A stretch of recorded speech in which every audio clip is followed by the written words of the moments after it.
Spolkový dům v Ratíškovicích 2. dubnovou sobotu ožil folklorem, který zde tentokrát reprezentovali verbíři. Ratíškovice hostili regionální soutěž o nejlepšího tanečníka verbuňku Kyjovského Dolňácka. Více o soutěži nám prozradil předseda poroty pan Tomáš Machalínek, který je také zároveň členem poroty o nejlepšího tanečníka slováckého verbuňku při Mezinárodním folklorním festivale ve Strážnici. Ta soutěž má původ někde po druhé světové válce ve Strážnici, potom měla nějakou pauzu krátkou a obnovila se v 80. letech. Letos se slaví 40 let od té obnovené soutěže strážnické a tam vlastně vznikly i ty regionální samotné soutěže, které potom delegují ty nejlepší tanečníky právě do té strážnické soutěže. Jaké kolo vlastně teď probíhá v Ratíškovicích?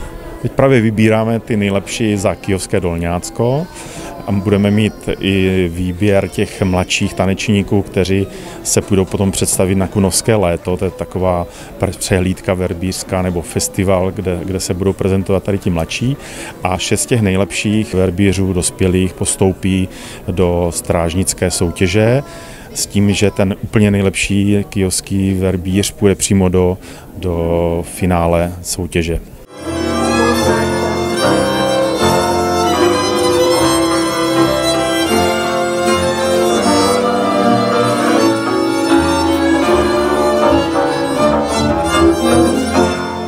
Na regionálním kole v Ratíškovicích soutěžilo 8 dětských verbířů ve 2 věkových kategoriích a 21 verbířů v kategorii dospělých.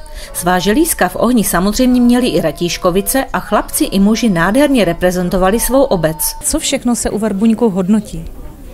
Je toho celá řada, od toho, jak ten tanečník vypadá, zda má správný kroj na sobě, zda nemá nějakou úpravu kostýmovou, anebo zda nemá špatný kroj, to se také hodnotí. Pak samozřejmě se hodnotí předspěv, správný počet slok musí zaspívat i zatancovat tanečník a pak se hodnotí ty jednotlivé části verbířské, které jsou složeny z pomalé části a potom z rychlé a v nich se hodnotí jednotlivé provedení cifer, pestrost cifer, návaznosti cifer a tak dále. Takže taková celkový dojem, jaký máme z těch jednotlivých tanečníků, tohle všechno je hodnoceno.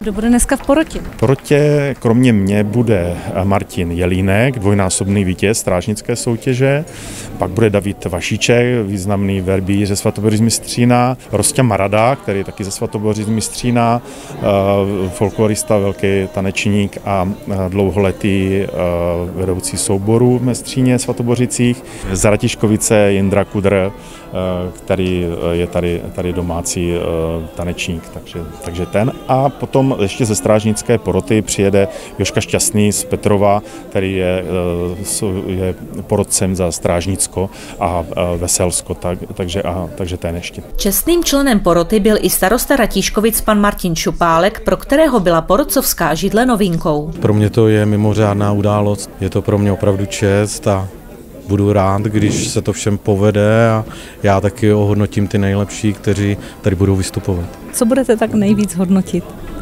Tak jak už jsem předeslal, je to pro mě nová role, ale budu hodnotit nějaký ten celkový dojem, celkový výraz a dám takové to umělecké, řekněme, stvárnění.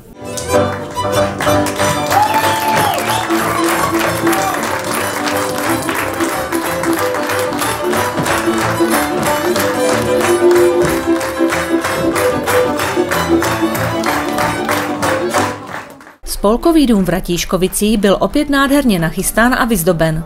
Jak významnou událostí byla regionální soutěž verbířů, nám prozradila paní Jana Koplíková, ředitelka osvětové besedy Ratíškovice. Naposledy se tady ta soutěž konala v roku 2018, kde jsme si to vlastně okusili poprvé, co to teda tady jako vlastně obnáší.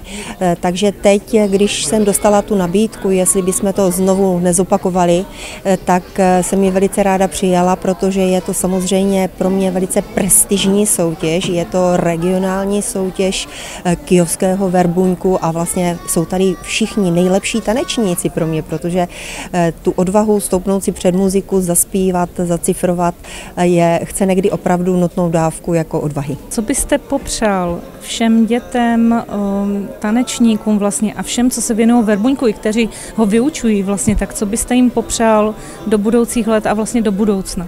No, aby je to bavilo, no. je to o tom, že to nějak naplňuje někoho, že se tím také může nějak projevit. Ono jsou to emoce, Verbuňk jsou emoce v pohybu, v tanci, takže aspoň já jsem to tak měl, tak já jsem si rád zaverboval, protože jsem potřeboval něco někomu sdělit. A v určitém věku každém to bylo trošku něco jiného, že jo.